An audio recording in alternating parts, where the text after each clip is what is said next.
sur mon podcast créatif, moi c'est Anna, mais vous pouvez me retrouver sur les réseaux sociaux sous le pseudo Enabis, principalement sur Instagram et Ravelry. Avant de commencer cet épisode numéro 40, je voulais revenir sur l'épisode précédent parce que j'ai quelques trucs à... Premièrement, je tenais à faire une annonce officielle. Non, je ne suis pas enceinte. J'ai beaucoup de personnes à la fois en commentaire et puis dans la vraie vie d'ailleurs m'ont demandé si le collier que je portais c'était une bola, je sais pas comment ça se prononce. Je crois que d'ailleurs je l'ai là. Donc là en fait c'est juste un pendentif vintage, il me semble que je l'avais acheté sur Etsy.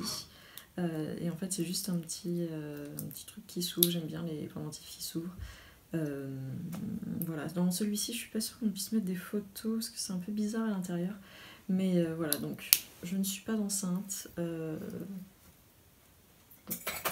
tenais à éclaircir ce thème-là. Et puis deuxièmement, je suis tombée un peu par hasard, parce que c'est pas forcément quelque chose que je surveille. Mais j'ai vu que le podcast précédent avait reçu plus de pouces en bas que les autres, en termes de ratio. Et du coup, je me demandais s'il y avait quelque chose qui avait particulièrement déplu. Je me suis posé la question du coup si c'était le changement d'environnement et où du coup on voit beaucoup plus le reflet violet sur mes lunettes parce que j'ai un filtre anti-lumière bleue et du coup quand je suis devant certaines fenêtres, devant des fenêtres, suivant l'orientation, ça peut faire un reflet bizarre sur mes lunettes. Et comme je passe beaucoup de temps devant les écrans, c'est quand même très très confortable pour moi, donc j'ai pas changé de lunettes pour ce podcast. Et je préfère être mieux éclairée avec de la lumière directe, plutôt que peut-être dans le noir. Également, je sais pas si c'était par rapport à la petite démo que j'ai faite, qui était peut-être trop longue, qui était peut-être mal éditée, et qui a peut-être été vue comme un tuto alors que c'était pas le cas. En tout cas, n'hésitez pas à me dire pourquoi, parce qu'en fait pour moi laisser un pouce vers le bas et pas expliquer pourquoi, je trouve ça... je comprends pas trop le principe. Voilà, j'ai vu ça, je me prends pas la tête avec, je me dis juste que si je peux savoir pourquoi, ce que je peux améliorer, c'est toujours agréable. Voilà pour ce qui est du petit retour que je voulais faire sur l'épisode précédent. Mes notes. Yep.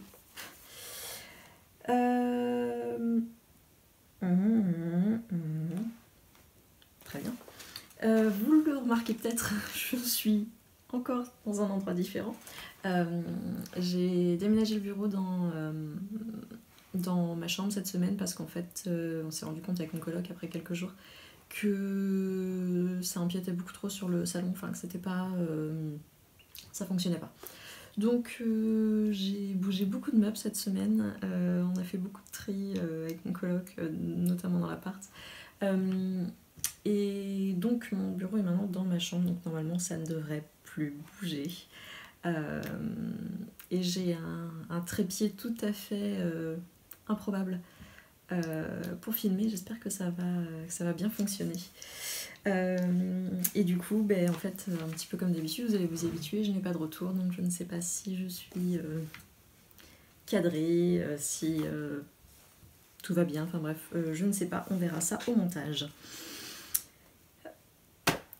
Ça, c'est ce qui est de l'administratif, on va passer au tricot. J'ai beaucoup de choses à vous dire cette semaine.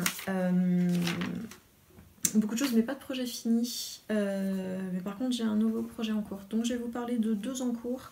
On va parler de teinture à l'avocat, puisque cette semaine, j'ai fait une petite session de teinture avec Justine. Je vous parlerai rapidement de ce que moi j'ai teint au niveau du brise-aiguille. Et puis, je vous parlerai de coups de cœur. J'en ai 8, j'en ai amassé un bon paquet. Donc, on va pas traîner et on va s'y mettre. Avant d'oublier ce que je porte le Soldot Nacrop de Caitlin Hunter que j'ai fini de tricoter il n'y a pas si longtemps que ça. Je l'ai tricoté personnellement en fingering en changeant la taille, mais pas la taille des aiguilles, donc j'ai pris une taille plus grande. Il me semble que j'ai fait le M de mémoire. Donc il a beaucoup moins d'aisance que les autres, mais il est toujours aussi court. Je lui ai fait des manches longues. Pour ce qui est des couleurs... ce bleu vert magnifique, c'est la Madeline Tosh Light.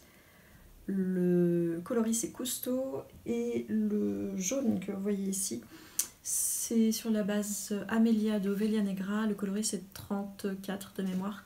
Et tout le reste en fait ce sont des couleurs que j'ai teint moi-même, donc c'était soit des essais sur des écheveaux entiers comme ce marron. D'ailleurs il a fallu que je refasse un petit peu de... Enfin ce marron vert olive, il faut que je refasse un petit peu ici pour compléter. Et le reste en fait c'était soit des restes, soit des mini que j'avais teints, enfin voilà c'était des essais. Je l'aime beaucoup. Ça c'est fait, on va passer au projet en cours. Alors, comme d'hab, je suis toujours sur le Winfel et j'en ai marre. La semaine dernière, du coup, je vous avais montré comment ça se passait pour joindre en fait les manches avec le corps. Et je m'étais dit, c'est bon en fait, après ça, ça va rouler parce que je vais commencer le jacquard. En fait, non. Il y a un bout de... On commence un certain raglan, enfin, on fait un bout de raglan sur une douzaine de rangs, je crois. Et ensuite, on a eu aussi des rangs raccourcis qu'on voit bien là, parce qu'en fait, tout ça, c'est du rang raccourci globalement. Et en fait, dans la semaine, j'étais contente, je crois que c'était lundi, il me semble. J'avais tricoté du coup tout ça, j'étais arrivée au premier rang de mon jacquard, j'ai fait mon jacquard et je me suis rendu compte que je n'avais pas le bon nombre de mailles. Et qu'en fait, j'avais oublié des rangs... j'avais oublié des diminutions de raglan beaucoup plus bas. Donc je me suis mise à détricoter, sauf qu'en détricotant, j'ai eu un problème avec les rangs raccourcis, c'est-à-dire que je me suis retrouvée à certains endroits où j'avais détricoté, mais mon fil, comment dire, en fait, je n'ai pas détricoté tout court, j'ai repris d'abord mes mailles là où je voulais reprendre mon tricot, et je pense que j'ai dû un peu me planter au niveau des mailles de rang raccourcis, ce qui fait que du coup... Quand j'ai tiré mon fil, il y a certaines parties qui sont détricotées, mais pas d'autres, donc j'ai dû tricoter... Enfin... J'avais pas... Tous mes fils qui se détricotaient n'étaient pas reliés à la pelote, il y en a qui étaient juste liés au tricot, et c'était juste une partie des rangs raccourcis qui étaient détricotés. Donc j'ai un peu galéré, j'ai mis bien 2 heures à gérer tout ça. Donc ça m'a un petit peu énervée, hein, parce que j'en avais un peu marre. Bon, là comme vous pouvez le voir, j'ai attaqué le jacquard, j'ai attaqué hier soir, j'ai fait quelques rangs. C'est vraiment un plaisir, hein, le jacquard. Donc j'espère que j'en ai fini, enfin ceci dit, les diminutions ne vont pas arriver tout de suite parce qu'il y a quand même une bonne partie du jacquard qui se fait avant les diminutions. Donc je suis encore à 300 mailles en fait par rang, donc c'est quand même une bonne circonférence. Hein. Qu'est-ce que je voulais dire d'autre ?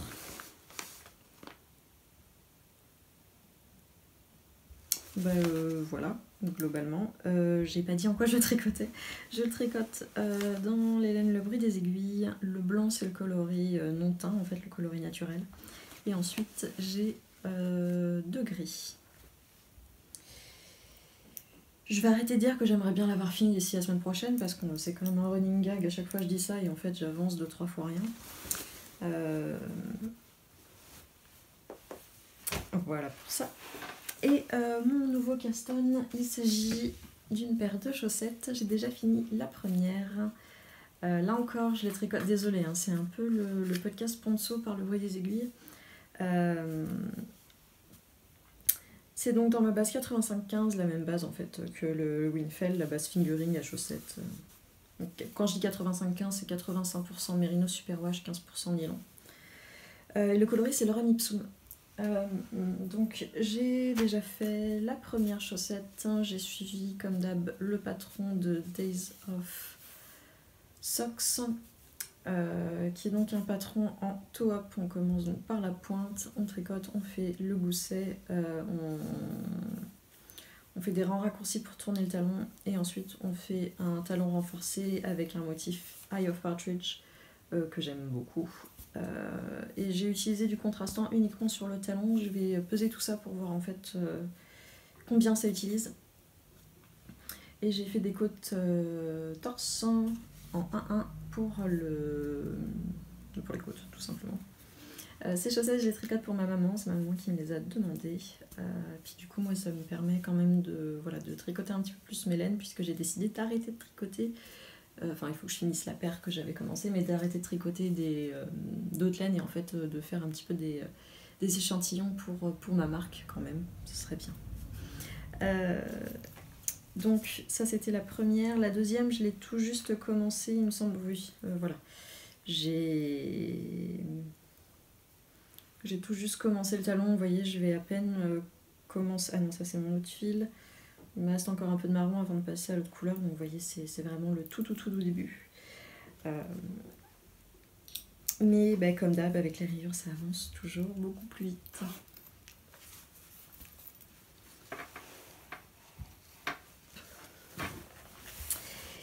Et puis, au final, c'est tout pour ce que j'ai tricoté. Hein. Je sais que je me répète, mais bah, j'ai moins de temps pour tricoter en ce moment. Mais voilà. Du coup, on va passer à la teinture. J'ai l'impression d'avoir des cheveux partout. Voilà. C'était quand? C'était vendredi?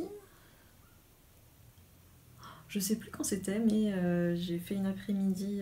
On a remis ça avec Justine de Birélène. On s'est refait une après-midi teinture végétale. Puisque Justine voulait teindre à une quantité pull à l'avocat. On avait déjà fait la Garance, j'essaierai de vous remettre le lien vers le podcast où il y a des petits extraits vidéo de la Garance. Là on est passé sur l'avocat. Alors moi personnellement j'adore les résultats de la teinture à l'avocat et surtout je trouve que c'est extrêmement facile. Pour moi c'est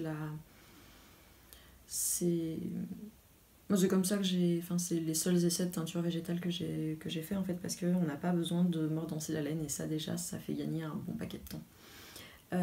J'ai essayé de prendre quelques vidéos, mais en même temps comme c'est un processus qui est très long en termes... comment dire, il n'y a pas tant de choses que ça à faire, mais c'est long parce qu'il faut laisser il faut laisser à des décoctions le temps de décocter, comme on dit chez nous. Et en fait de filmer tout ça, ça n'a pas forcément d'intérêt visuel. Donc j'ai pris quelques photos, j'ai filmé un petit peu et je vais essayer de vous expliquer toutes les étapes pour que vous puissiez le faire chez vous. Pour la teinture à l'avocat, en fait il faut récupérer à la fois la peau et les noyaux, puisque la peau donne une certaine couleur, les noyaux donnent une autre couleur, mais surtout les deux noyaux permettent de fixer la couleur. Donc vous prévenez les gens autour de vous, ou alors vous avez une consommation d'avocat excessive. Mais du coup vous conservez les peaux et les noyaux, vous les lavez bien, vous enlevez en fait les résidus d'avocat qui pourraient rester et vous faites sécher. Si vous faites ça sur une longue période, vous pouvez également les mettre au congélo. Et voilà, ensuite vous pourrez les réutiliser.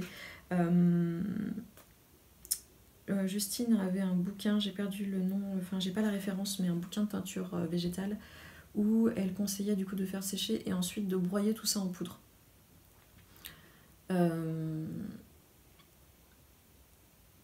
Il y a probablement un intérêt à le faire en poudre. Je trouve que quand on le fait chez soi et qu'on veut pas trop se prendre la tête, c'est quand même plus facile de laisser en gros morceaux, quitte à au pire. Souvent quand on mange un avocat, déjà on le coupe en deux, donc on a les deux moitiés en fait, quitte à celle-ci les couper encore en deux pour avoir des plus petites parties. Mais je trouve que le problème de la poudre, le problème qu'on a eu avec la Garance par exemple, c'est que c'est beaucoup plus long en fait pour filtrer tout ça, ça tâche, bref, vous ferez bien comme vous voulez, moi je vous dis ce que je fais. Donc, une fois que vous avez votre quantité d'avocat, et je reviendrai sur l'histoire de quantité plus tard, on va se lancer dans la décoction. Donc dans une casserole, si possible en inox, si possible qui ne sera pas réutilisée pour de la nourriture, pour de l'alimentaire. Vous mettez une bonne quantité d'eau. Nous on a mis 3-4 litres de mémoire, entre 3 et 4 litres. Vous mettez vos peaux, vos noyaux, vous mettez tout ça et vous lancez sur le feu. Il faut laisser mijoter longtemps. Nous on a fait 1 heure et au final c'était pas suffisant, je vous expliquerai pourquoi après. Mais il vaut mieux en fait là, on a fait une petite erreur, nous, en fait, c'est qu'on s'est dit qu'on ferait ça en une après-midi, alors que franchement, il faut faire ça sur 2 jours. C'est-à-dire que vous faites la première journée la décoction, donc dans l'après-midi, voilà, vous laissez bien mijoter plusieurs heures, ensuite vous laissez bien refroidir, et le lendemain, vous passez à la teinture. Comme ça, vous êtes sûr, voilà, d'avoir vraiment pris tout ce que vous pouvez dans l'avocat. Concernant les... je vais y arriver. Concernant la quantité d'avocat, moi personnellement quand j'avais fait mon essai sur un écheveau 200 grammes en fingering, j'avais 2 à 3 avocats. J'avais enlevé certains bouts parce que... il me semble que moi personnellement j'aime pas l'avocat, j'en avais récupéré chez une amie et il y en a certains qui étaient vraiment pourris, en fait je ne pouvais pas... la texture de l'avocat me dégoûte en fait. Et bref, on s'en fiche. Moi j'avais utilisé 2 à 3 avocats pour mes 100 grammes et là Justine avait 11, donc 11 noyaux, 22 pots, enfin 22 demi-pots. Et on atteint avec ça, 600 grammes de laine en qualité Aran. Une qualité d'ailleurs qui est extrêmement douce, c'est du 100% mérino extra fin. C'est de la folie. Elle va normalement se faire un week-ender, il me semble, dedans. J'ai hâte de le voir parce que la laine était tellement douce. C'est un rotor à 2 brins, il me semble, qui est très très joli. Bref. Donc, pour 100 grammes, moi j'avais mis 2 à 3. Pour 600 grammes, on avait mis 11. Vous voyez, ça se vaut à peu près.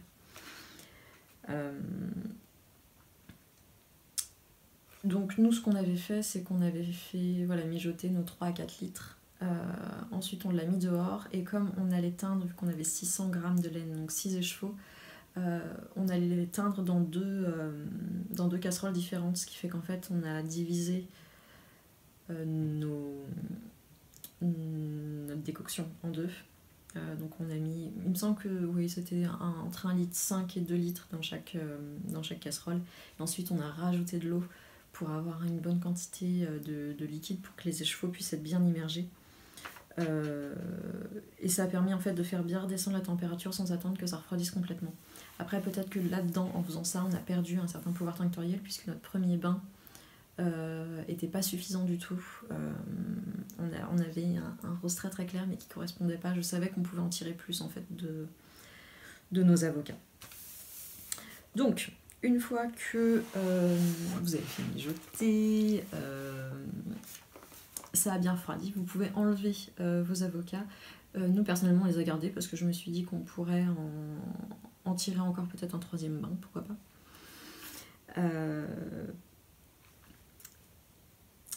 Pendant ce temps-là, vous enlevez en fait tous les petits débris qu'il peut y avoir également. Enfin s'il y en a des tout petits c'est pas grave, hein. Moi il y avait dans la teinture que j'avais faite chez moi la première fois, il y avait encore des bouts d'avocat. Ça se rince après donc en fait c'est pas... vous embêtez pas à enlever le moindre petit bout. Donc maintenant vous allez préparer vos écheveaux. Moi ce que je conseille toujours c'est en fait de... si vous avez des petites choses comme ça, alors moi j'appelle ça des rislants, en anglais c'est zip ties, je sais que ça a des noms différents. Mais en gros ces petits trucs en plastique que vous pouvez voilà, bloquer et puis en fait vous pouvez moi ceux-là j'arrive à les réouvrir. C'est pratique parce que ça vous permet d'éviter que vos écheveaux s'en mêlent plus qu'ils ne vont s'en mêler dans la teinture. Normalement, si les écheveaux que vous achetez sont des écheveaux spéciaux pour teindre, ils ont déjà en fait ces petits nœuds en 8 à 4 coins enfin il y en a 4 en fait sur un écheveau, ce qui permet quand même de bien maintenir. Si c'est pas le cas, je vous conseille de le faire vous-même, c'est pas compliqué, hein. Vous étalez au pire vous mettez sur un dévidoir et puis en fait à chaque quart vous refaites un petit nœud en 8. Ça permet quand même de bien de garder l'intégrité de l'écheveau. Et ensuite en fait je rajoute ça, donc je fais passer mon écheveau en fait mon écheveau est rond, je le fais passer là-dedans et en fait c'est plus pratique pour les récupérer, ça évite de tirer genre sur un fil et qu'en fait ça déforme tout. Je le recommande très fort. Donc vous faites tremper votre laine dans de l'eau, tiède, tiède froide. Et ensuite, vous mettez donc dans votre casserole votre décoction, vous rajoutez les échevaux. Si vous teignez plusieurs échevaux en même temps, mettez-les tous en même temps. Et puis ensuite, on fait monter la température jusqu'à en dessous de l'ébullition. Mais après, si vous utilisez de la superwash, ça peut accepter quelques variations de température. Vous pouvez surveiller la couleur s'il y a un moment où vous considérez que là c'est le maximum de couleur que vous voulez. Vous pouvez enlever les échevaux, sinon vous laissez prendre au maximum. Globalement, il faut compter au moins 1 heure de cuisson, je pense. Donc ensuite, vous laissez refroidir la laine. Si quand vous avez sorti la laine, vous voyez qu'il n'y a plus du tout de couleur dans le bain, c'est que voilà, la laine a tout épuisé. S'il en reste, vous avez la possibilité de teindre d'autres fibres. Et comme il n'y a pas nécessairement besoin de mordancer la laine, vous pouvez en fait faire tremper rapidement avant un autre écheveau dans de l'eau froide à tiède et remettre dans votre bain. Donc voilà, vous faites tremper à peu près dans les mêmes températures. Et puis voilà, une fois que vous avez retiré vos échevaux de la casserole, qu'ils ont refroidi, tout ça, vous les rincez bien. Ce qui est pas mal, c'est de les laver rapidement avec le type de lessive que vous utilisez pour votre laine pour voir si la couleur bouge. Et puis après, vous faites sécher et c'est fait.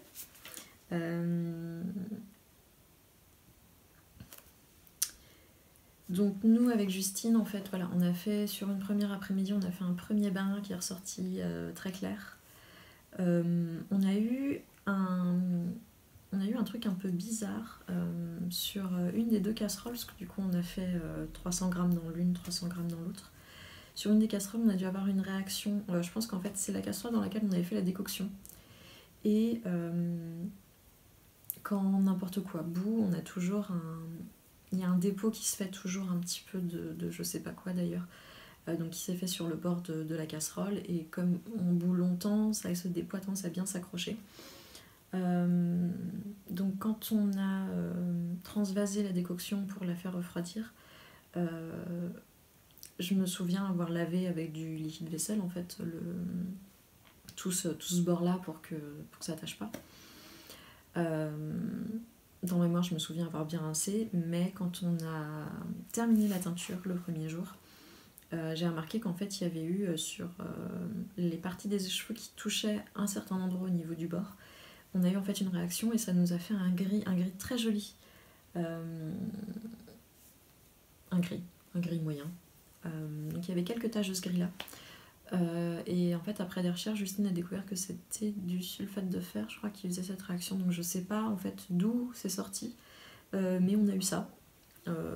Après le gris est très beau, et puis surtout comme Justine a reteint par-dessus, enfin a fait un deuxième bain de teinture, je lui ai conseillé en fait de mélanger les échevaux des deux bains pour essayer de trouver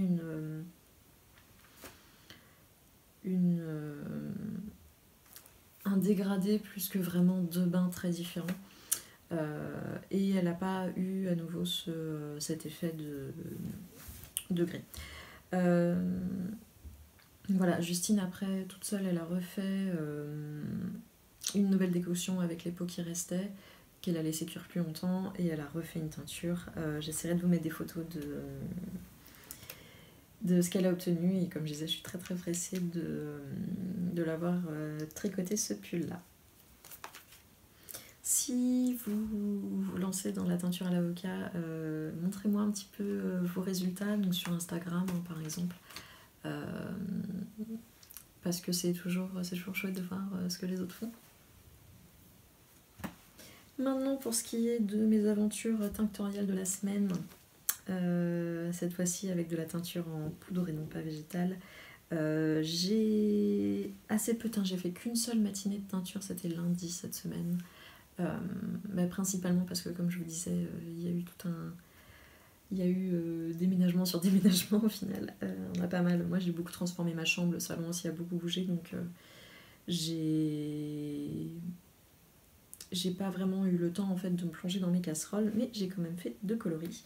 Cette semaine j'ai fait une petite variation autour du camel, je sais pas pourquoi, j'ai eu enfin si je sais pourquoi.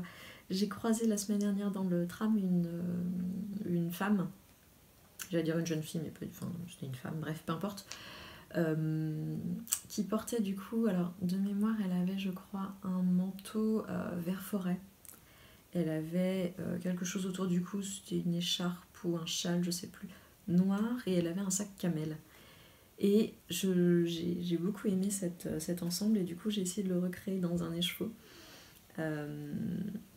Donc je suis quand même pas mécontente de mon camel, même s'il n'est pas parfait. Je me dis que je me rapproche un peu de ces couleurs caramel, camel, doré, etc.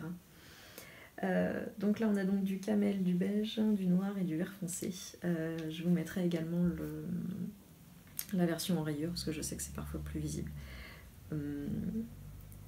Mais voilà, je le trouve assez unisexe et j'aime bien quand même si voilà, par principe, par conviction, j'ai pas envie de dire qu'il y a des couleurs qui sont genrées, mais je sais très bien que comment dire, là j'ai pas d'exemple sous la main, mais que certains coloris plairont moins aux hommes que d'autres, et je sais que moi personnellement quand je cherche à faire des chaussettes pour mes nombreux frères, dans le commerce j'avais parfois du mal à trouver des choses qui étaient originales tout en étant unisexe voire masculines. Donc j'essaye quand même de trouver des choses qui sont unisexes, voilà.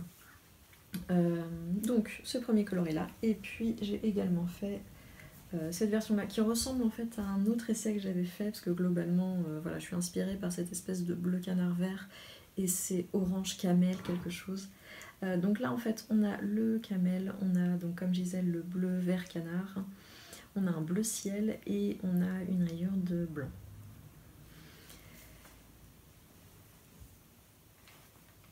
Je prévois aussi la semaine prochaine de commencer à étiqueter tous mes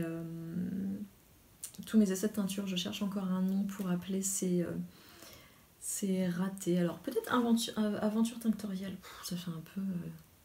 je sais pas, je brainstorm avec moi-même. Voilà, je cherche une dénomination pour toutes ces choses-là, mais en tout cas j'ai bien envie de les étiqueter et compagnie pour que ça puisse aussi aller sur la boutique quand elle ouvrira. On ne désespère pas. Pour qu'il y ait à la fois de la prévente du teint sur commande et en même temps qu'il y ait des choses qui puissent être envoyées directement si vous avez flashé sur une couleur que moi je ne compte pas ajouter à mon catalogue de façon pérenne. Donc voilà. Et enfin, on va passer au coup de cœur, j'en ai un sacré paquet, donc accrochez-vous. On commence avec un je ne suis pas connecté à internet. C'est quoi ce bazar ?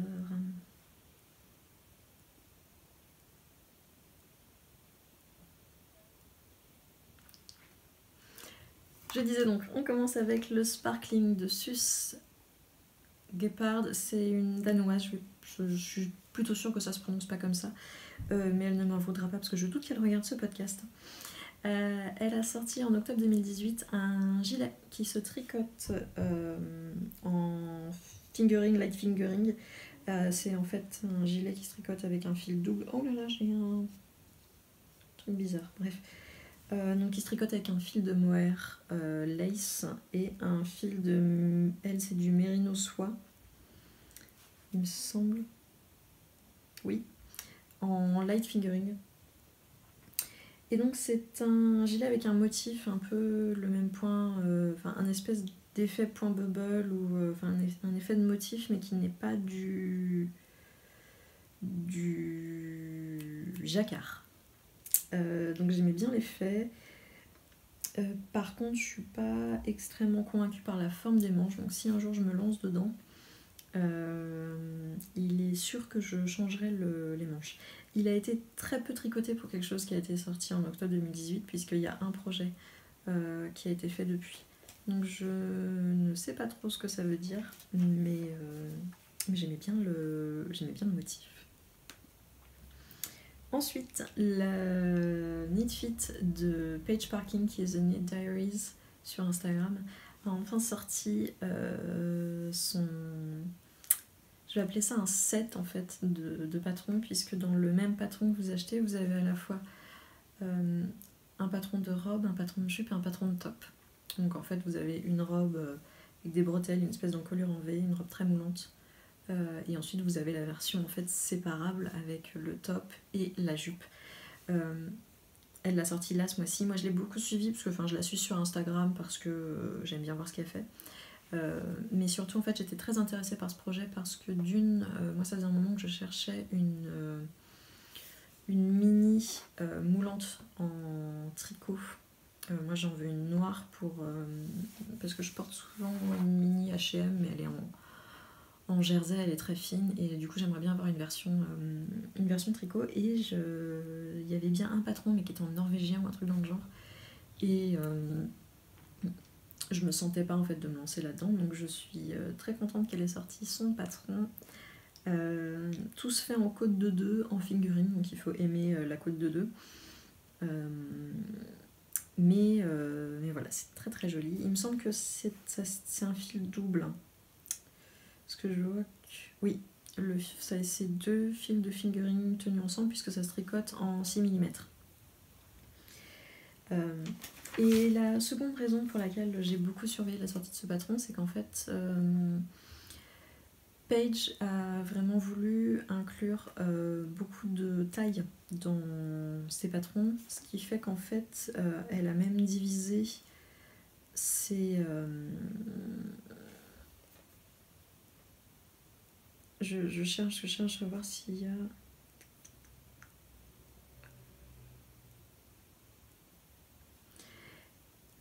En fait, il y a 2 pages de patrons, vous pouvez acheter 2 patrons différents suivant votre taille, ce qui fait qu'en fait, ça lui a permis d'avoir un éventail assez large de taille, un éventail même très très large de taille. J'ai plus toutes les tailles, mais là où je suis, ça va de 76 de buste jusqu'à 112, et puis vous avez en fait une version au-dessus, donc en fait c'est très inclusif au niveau des tailles. Et je trouvais ça bien, donc vous avez 2 patrons différents suivant votre taille en fait. Et ça je trouve ça cool parce que voilà, le patron est un petit peu plus cher, il est à 12$. Mais en même temps j'ai envie de soutenir en fait des initiatives comme celle-ci parce que ça me semble important, c'est quelque chose qui me touche. Donc je ne ferai probablement ni la robe, et ça explique aussi le prix, c'est qu'en fait vous avez à la fois une robe, un top et une jupe dedans. C'est normal que le patron soit un peu plus cher.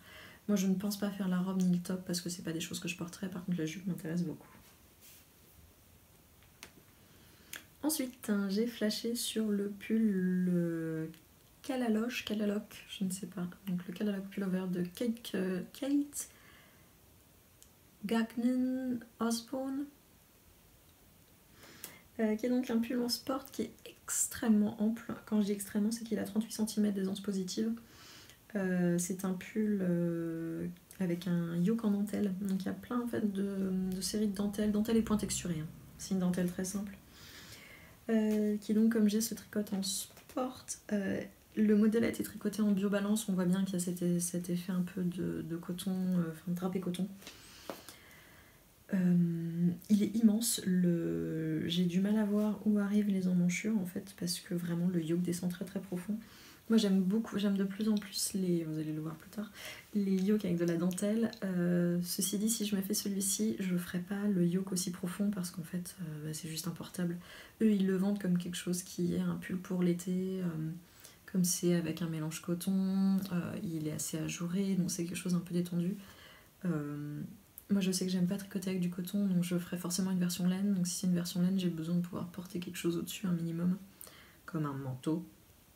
Donc il faudra raccourcir un petit peu ça. En tout cas je le trouve très joli.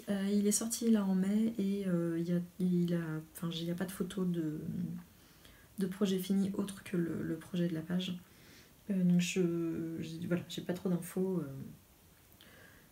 sur ce que ça peut rendre avec des modifications. Ensuite, encore un pull. Vous me connaissez, pull et chaussettes, c'est ma vie. Il s'agit du Soil Sweater de Linny Roy. Décidément, en ce moment, j'aime beaucoup les patrons de Linny Roy. Il s'agit du coup d'un pull en fingering, un pull un peu boxy, il a un certain niveau de... une certaine quantité d'aisance positive, on va dire. Et en fait, alors il n'a pas de... Il n'y a pas de côte, c'est uniquement du jersey droit et ça roulotte un petit peu sur le bord, donc je sais pas trop comment ça se... Je sais pas si elle a un petit truc pour éviter que ça roulotte, mais bref. La particularité de ce modèle, c'est qu'en fait, il est tricoté en 4 couleurs avec un système un peu color block, donc vous avez 4 grosses rayures de couleurs qui se répètent également sur les manches. Bon, évidemment, hein, si vous me suivez un petit peu, vous connaissez mon amour des 4 couleurs, des 4 rayures. Donc en gros, j'ai envie de me faire ce pull dans à peu près toutes les combinaisons que j'ai déjà imaginées pour le bruit des aiguilles.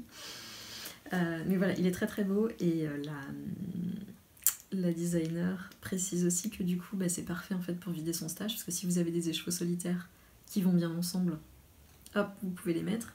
Que si vous avez des écheveaux teint-main, que normalement vous devriez alterner, là vous n'avez pas besoin, parce qu'en fait vu que vous n'utilisez qu'un seul écheveau, pas besoin d'alterner. Ouais, hein, moi je l'aime beaucoup beaucoup. Donc il est probable qu'il soit... Bon, pas tout de suite, parce qu'avec tout ce que j'essaye de tricoter. Bref.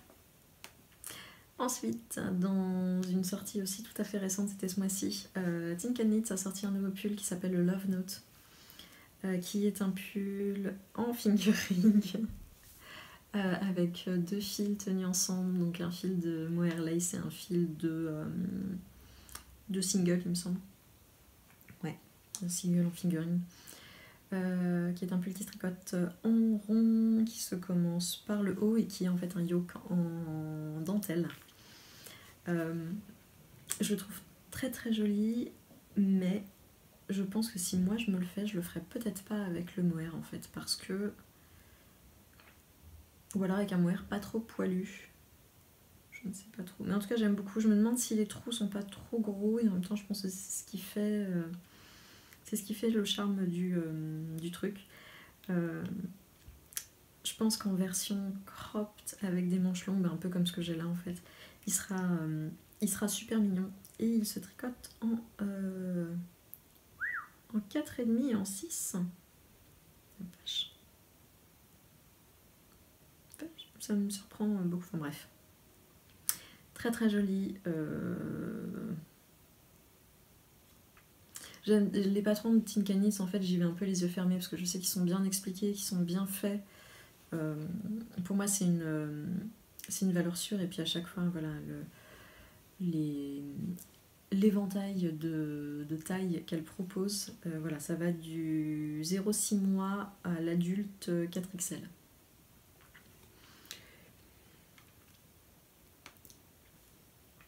Ensuite, encore un pull en fingering avec du mohair et un brin de fingering. Il y a le pull Aimé de Camélia Vade, qui est un pull qui est très sobre. J'en ai marre de perdre mes cheveux. Un pull qui est très sobre. Alors, il a des manches... Elles sont comment les manches? Elles sont raglantes? C'est peut-être un yoke du coup, j'arrive pas à voir. Ouais, c'est ça. Donc c'est un yoke mais qui n'a pas de motif. En fait, voilà, il est vraiment très sobre. C'est vraiment cette espèce de col. C'est un faux col roulé, un col roulé large, que je trouve très très joli. Il est tricoté dans une couleur qui est magnifique. Cette espèce de, toujours, hein, ce bleu vert un peu entre peut-être le bleu pétrole et le bleu canard, je sais pas. Que je trouve très très très très beau. Hein. Pas grand chose à dire dessus parce qu'en fait c'est une forme très très basique, mais je trouve que ce col est très joli et j'en vois pas souvent, donc je trouvais ça sympa. Ensuite, on arrive bientôt à la fin, je vous le jure, il ne reste plus que 2. Le pull Simone de Nadia Crétin-Léchène. Alors, j'ai jamais rien tricoté de Ansel Knits. Je sais que beaucoup de podcasteuses françaises en parlent, moi j'ai jamais trop rien tricoté d'elle. Ce petit pull, je ne pense pas que je le tricoterai, mais je voulais quand même le noter parce que dans ma recherche des pulls avec des yokes en dentelle, je suis tombée sur ce pull-là, qui a non pas le yoke en dentelle, mais qui en fait, après les côtes de l'encolure, vous avez toute une petite partie de dentelle un peu en pointe comme ça, je trouve très très joli. L'encolure est un petit peu large, enfin c'est très joli. Et vous avez en bas une fantaisie au niveau des côtes, vous avez des côtes torse, enfin des mailles torse, non côtes torse, et en fait elles sont un petit peu en montagne. Donc voilà, il est en fingering, c'est tricote en 3 mm, enfin elle le tricote en 3 mm. Sinon il a une forme très très simple, mais j'aimais beaucoup ce petit détail de dentelle. Moi je suis pas sûre de le porter, mais je trouvais ça très joli. Et enfin pour finir, ce ne sera pas un pull, ce sera pas une paire de chaussettes, ce sera un châle. Le Slatterhage de... Alors attendez que je revienne sur la vraie page. Slatterhage de Suzy Howman, qui est une créatrice danoise encore, on m'a dit décidément, c'est la fête du Danemark en ce moment pour moi. Donc c'est un châle qui se tricote en lace, mais avec des aiguilles 3,5, donc légèrement déjaugées. Il a une forme assez proche du Find Your Fate, cette espèce de grand triangle asymétrique, mais vraiment très long, mais assez peu profond comparé à sa longueur. Que moi j'aime beaucoup. Mon Find Your Fate, je le porte, c'est le seul châle que je porte en fait, parce que je l'aime d'amour. Voilà. Et donc là en fait on a un effet de dégradé de couleurs. Donc là il y en a 7, enfin elle en propose 7, après vous pouvez faire ce que vous voulez. Et en fait dans chaque section de couleurs vous avez une alternance en fait de jersey en droit, une partie jersey en droit, une partie jersey en vert. Ce qui fait qu'il est complètement réversible. Enfin c'est ce que j'en ai déduit en fait en regardant. Et vous avez quand même un effet de jeu de texture. Je me dis qu'il sera plus léger que le Find Your Fade en fingering, puisque là c'est de la lace. Et par exemple, je l'imagine très bien dans la Noble de Holzgarn, qui est un mélange de... C'est une laine australienne, le Geelong il me semble. Et à chaque fois ça me fait penser à du thé, j'ai l'impression de me planter. Oolong c'est le thé. Il y a un peu de cachemire dedans et j'aime beaucoup cette laine. Sauf que voilà, c'est de la qualité lace et on a assez peu l'occasion de tricoter de la lace toute seule. Donc je me dis pourquoi pas un beau châle dans cette laine là qui en plus n'est pas excessive au niveau du prix. Ça me fait bien envie. Et ben voilà pour moi cette semaine pour tout ce qui était tricot et teinture et coup de cœur. J'espère que vous avez passé un bon moment, que vous avez appris quelque chose. Je vous souhaite un bon week-end à venir, une bonne semaine, surtout un bon tricot, et je vous dis à la semaine prochaine.